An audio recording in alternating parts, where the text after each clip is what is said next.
Okay, beta.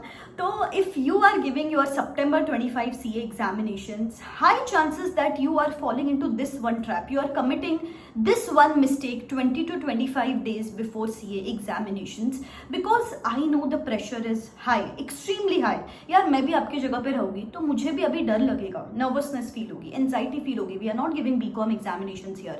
I know every single day you are having these thoughts कि ma'am अभी जितना ज्यादा पढ़ाई करनी चाहिए ना उतना कम पढ़ाई कर रहे हैं. ऐसा लग रहा है लास्ट मंथ में ज्यादा पढ़ाई कर रहे थे. मैम जितना फोकस लेवल्स हाई होने चाहिए उतने ही कम हो रहे हैं. इफिशिएंसी नहीं बन पा रही है और इसीलिए ये सब प्रॉब्लम जो फेस करते हैं तब एक ही चीज दिमाग में आती है कि जैन में एग्जामिनेशंस दे देते हैं. And this my dear is the biggest mistake which you can do now. बेटा सी, दो टाइप के पीपल है अभी. या तो ये सोचेंगे कि यार नहीं हो रही है पढ़ाई, मुझसे कुछ भी नहीं हो रहा है, जैन में एग्जामिनेशंस दे देते हैं. या तो फिर ये सोचो कि यार क्यों नहीं हो पा रही है पढ़ाई. क्यों नहीं हो रही है पढ़ाई. The self talk you are having with yourself, you have become your biggest enemy.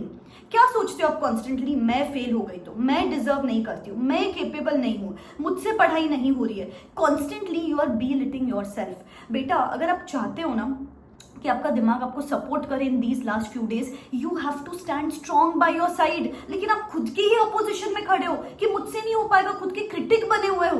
बेटा you can't be your own critic, you have to be your own cheerleader at this point in time, so that आपका focus बनेगा, so that आप number of hours put in कर पाओगे, so that खुद को push कर पाओगे. अभी जो चल रहा है ना ओवर थिंकिंग, बुक खोल के बैठे हो, पेपर डिफिकल्ट आया तो ये हो गया तो वो हो गया तो, अरे बेटा वो है क्या आपके हाथ में.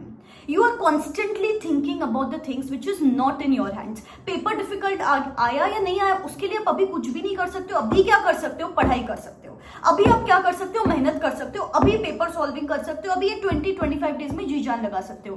पास्ट का सोचते रहते हो काश पहले पढ़ाई की होती, टाइम टेबल फॉलो किया होता, दिस दैट. अरे you can't go back in the past ना बेटा. आप फ्यूचर में भी नहीं जा सकते हो. आपके पास बचे ये गोल्डन 20-25 डेज. और जरा से भी गलती से भी दिमाग में ये थॉट आ रहा है ना, बहुत सारे बच्चे बेटा, ये जनता ना अभी दो पार्ट में डिवाइड हो चुकी है. एक ऐसे टाइप के स्टूडेंट्स, इतने सारे बच्चे मेरे वर्कशॉप में अभी 10-15 दिन में 2 सब्जेक्ट खत्म कर लिए. They are giving the papers as well. मैं उनको इवैल्यूएट करके उनको उनके मिस्टेक्स बता रही हूँ. They are completely on track. और ऐसे टाइप के स्टूडेंट्स भी है जो सोच रहे हैं कि मैम अगले अटेम्प्ट में एग्जामिनेशंस दे देंगे. गाइस आपको मैं एक बात बता दूं, अगर आप जैन में भी एग्जामिनेशंस दे रहे हो ना तभी लास्ट का 1-1.5 महीना ही पढ़ाई करने वाले हो. इतने नंबर ऑफ आवर्स ही पढ़ाई करने वाले हो. इनफैक्ट तब ज्यादा डिस्ट्रैक्शन है. बीच में गणपति आएगा, नवरात्रि आएगी, दिवाली आएगी जो सबसे बड़ा फेस्टिवल है अपना, वहां पे आएगा, और न्यू ईयर्स आएगा, बहुत सारी चीजें आएगी. उससे तो बेटर है अभी जो टाइम है, इवेंचुअली उतना ही टाइम डेडिकेट करने वाले हो तो अभी उतना ही टाइम बचा है.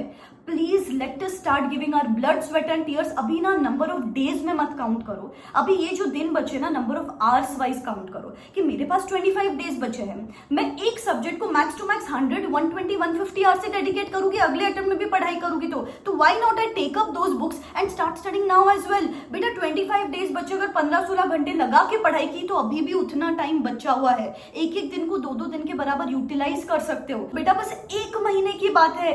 1 महीना अगर जी जान लगा दोगे, 1 महीना अगर क्रेजी होके पढ़ाई करोगे कि बुक्स के सामने ही खाना खा रहे हो, ब्रश करते टाइम भी कुछ याद कर रहे हो, बस 10 मिनट लंच का break, 10 minute dinner, 10 minute breakfast, सिर्फ 6 घंटा सो रहे हो, बचा हुआ टाइम ऐसे क्रेजी होके पढ़ाई कर रहे हो.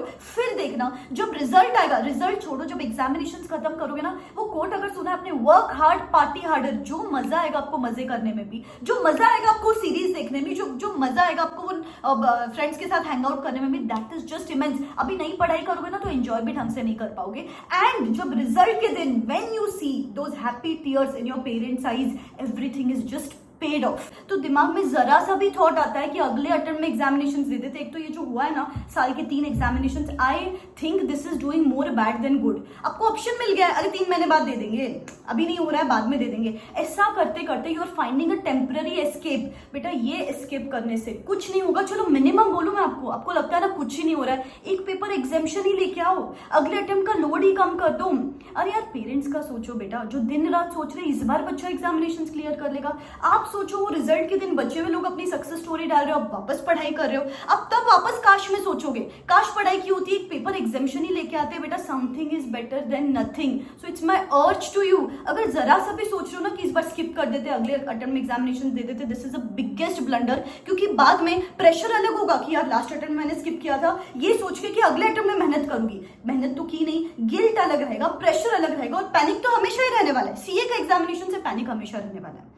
So make a wise choice today. Group 2 के स्टूडेंट्स को पूरा 1 महीना बचा है, ग्रुप 1 के स्टूडेंट्स को 25 डेज बचे हैं, 20 डेज तो बचे ही बचे हैं। Let us give in our 100% now, ठीक है। हो सकता है बेटा मिनिमम एक एग्जामिनेशन में तो टारगेट करेंगे ही करेंगे। मैं आपके साथ रहूंगी till the end of examinations, बस आप पढ़ते रहो। Wish you all the very best, bye bye, take care and keep smiling. यार रो के कुछ होने वाला है, इवेंचुअली एग्जाम्स तभी होने वाली है, तो smile, give yourself that pep talk, give yourself that courage, और खुद के साथ खड़े रहो कि मैं कर लूंगी, इस बार I am going to get this done. And फिर देखना success stories yours and your success stories waiting for you basically, ठीक है। All the best, bye bye, take care.